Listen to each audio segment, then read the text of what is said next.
Yeah, I mean, honestly, I wasn't even really trying to go for the ball, just trying to make a tackle, save a touchdown. Was able to, get the ball out. Huge game-changing play right there. Obviously, CB picks it up. I thought he was going to score. He should have scored, man. But yeah, it's game-changing play for sure. So you didn't actually punch at it? You just were wrapped? Yeah, just really going for the ball. Obviously slippery conditions out there, so obviously any ball carrier, obviously, it's going to be a little more slippery. But yeah, I really wasn't even trying to go for the ball. How just describe how the footing affected you and how you dealt with it, how tough was it?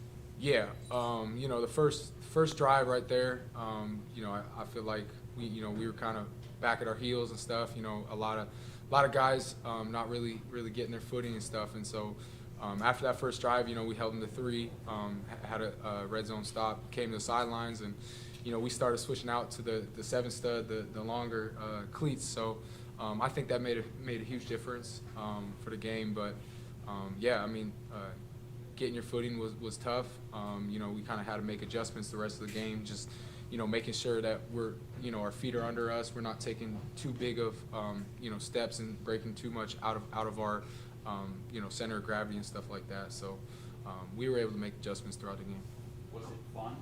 Oh yeah, that was probably the funnest game in my life right there. Obviously, big time Sunday night football game, snow game. Man, it was unbelievable. Obviously, clinched the division too, so great night. How much of playing in these conditions is mentally, like embracing it and enjoying it? Because I mean, obviously it's more enjoyable when you're ahead too. But what is that mindset like of saying we can handle it? Yeah, I mean, I think they got the saying around here, and don't quote me on the saying because I might get it wrong, but when it's too tough for everyone else, it's just right for us. So, that's a mentality that we have every single day. Whenever we can, coaches having us out practicing outside during the week and stuff like that. Just embracing the elements, embracing the mentality really, because it's real home field advantage here with the Bills Mafia, and obviously with the weather too. So we definitely take advantage of that.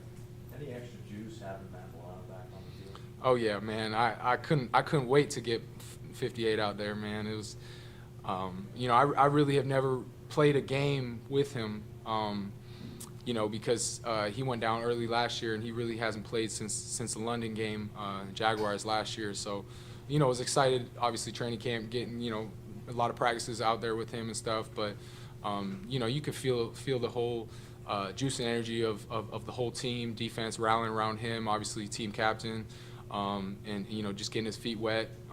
Man, it was great to see 58 out there. Obviously, that's a really good team on the other side. But was there a moment when you guys felt like not like a punt, but like there was an avalanche of like, okay, we got this game, this is ours? Yeah, I mean, I feel like obviously our offense is rolling too. They were Jimbo was cranking a lot of big runs out and stuff like that.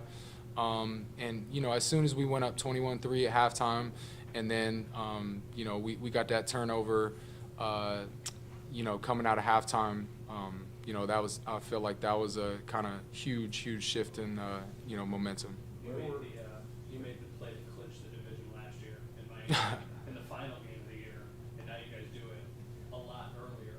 What does it allow you to do, already having the division locked up with 5 games left?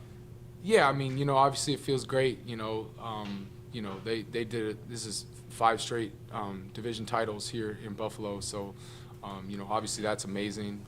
But we said it in the locker room. This is not the finish line. There's still a lot of season left. There's still a lot of games where we can get better and roll into the playoffs. And obviously it feels good clinching a playoff spot like that this early on. But this isn't the finish line. We still got a lot of ball left, and we're excited. Sorry about that. You're good. You're What good. was your vantage point on the Josh Allen, Amari Cooper? Oh man, I mean DBs were on the bench right there, and I mean we couldn't even believe our eyes. Like I've never seen anything like what Josh. Obviously he took over this game. He takes over every single game. But that play was, unbelievable. I've never seen anything like it. Taylor, in a game like that, do you try to keep the receivers in front of you because of the footing, just in case you miss something? You just try to keep them in front of you, is that the same thing you do? Yeah, I mean, obviously when we went up, 21-3 and had a big lead, obviously your mentality and your play calling changes a little bit, your playing style changes a little bit. So, just making sure we're, not giving up any deep shots or anything like that, making them, chunk it throughout the whole field, and not giving them any big plays when we're up big lead. But obviously with footing like that, just making sure we're deep enough and we're staying within ourselves when we're planting and when we're changing direction, stuff like that. All right, Thank you, Taylor. Thank you, guys. you.